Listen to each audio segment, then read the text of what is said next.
Di Kabupaten Tapanuli Utara, Sumatera Utara, seorang warga rela berjalan kaki selama 3 hari menembus daerah terisolasi demi mencari kabar kedua orang tuanya di kota Sibolga.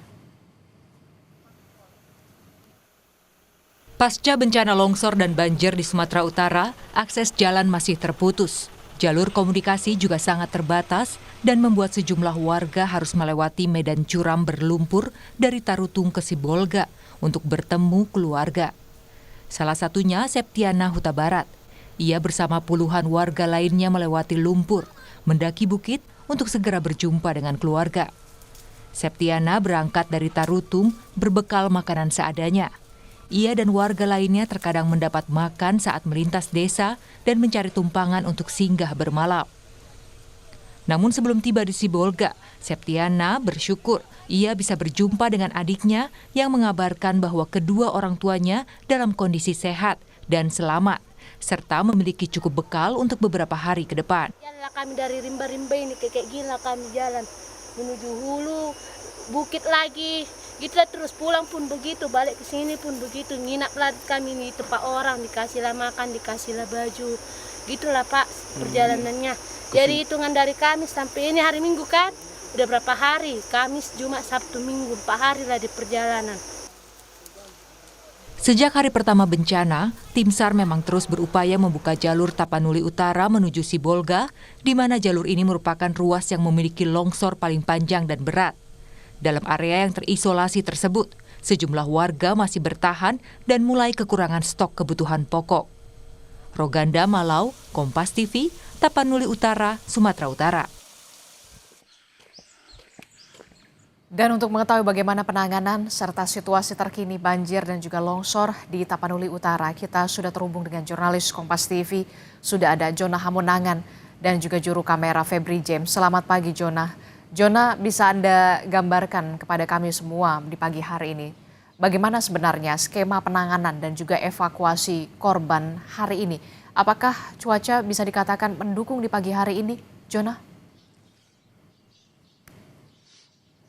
Ya, di situ skema penanganan ini sekarang sudah mulai sedikit berubah.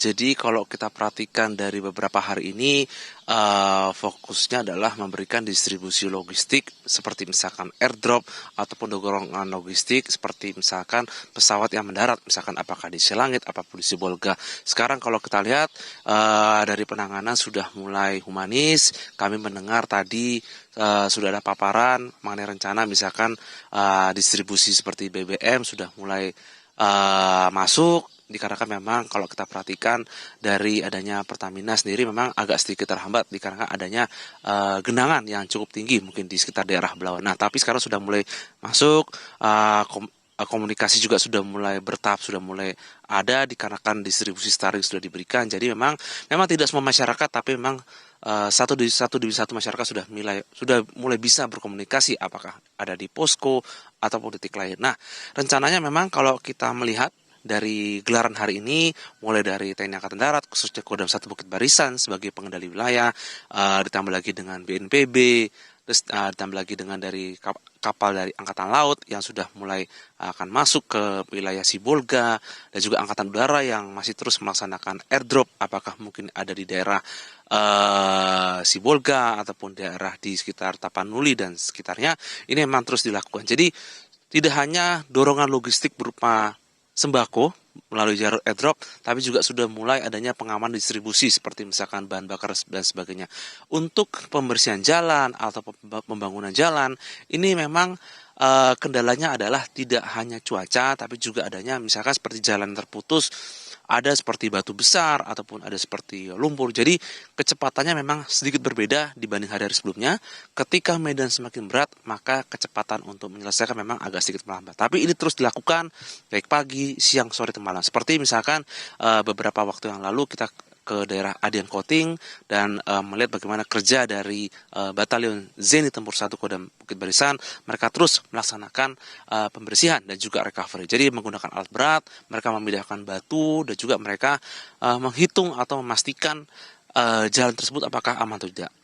Hari demi hari, baik pagi, siang, sore, malam, jalan memang terus terbuka. Memang belum bisa menembus sampai Sibolga, tapi yang pasti adalah secara perlahan nanti akses akan khususnya jalan umum dari Tapanuli menuju arah Sibolga ini akan terus bisa dibuka. Jadi memang penanganannya ini agak sedikit berbeda, tapi tetap fokusnya adalah melakukan penanganan atau pemulihan pasca bencana. Nah, kalau kita lihat dari adanya mungkin beberapa video yang viral terkait dengan mungkin makanan yang warga yang belum dapat makanan, atau mungkin seperti ada informasi warga yang berjalan kaki sampai 3 hari. Memang kalau kita lihat ini mulai dari banjir ataupun longsornya memang cukup besar, dan luasan wilayahnya ini tidak hanya di satu tempat. Itu sebabnya mulai dari TNI, Polri, mereka terus melakukan pemetaan mana saja daerah yang harus dilaksanakan recovery, mungkin mulai dari pembangunan atau rekonstruksi dari jalan ataupun distribusi logistik. Tapi kami melihat waktu demi waktu, hari demi hari, mulai dari kiriman logistik baik doorlock yang ada mungkin di Lanut Suwondo ataupun di pangkalan lain yang siap dikirimkan, ataupun airdrop yang dilakukan mulai dari Hercules ataupun dari heli ini terus dilakukan. Jadi distribusi ini memang diharapkan semakin merata, dan titik-titik yang belum tersentuh atau titik-titik yang mungkin belum masuk dalam distribusi airdrop ini sudah mulai diberikan. Jadi satu demi satu, peran demi perlahan ini sudah mulai diberikan. Kami melihat ini sudah semakin membaik, koordinasi ataupun mungkin distribusi yang dirasakan oleh masyarakat, khususnya yang masyarakat terdampak sendiri. Adisti. Oke, jadi pemulihan akses jalan terus dilakukan untuk kemudian bisa membuka akses jalan pendistribusian bantuan. Sejauh ini memang pendistribusian bantuan berupa logistik dan juga makanan ini dilakukan dengan metode airdrop dengan menggunakan helikopter. Terima kasih informasinya, jurnalis Kompas TV, Jona Hamonangan melaporkan. Selamat bertugas kembali.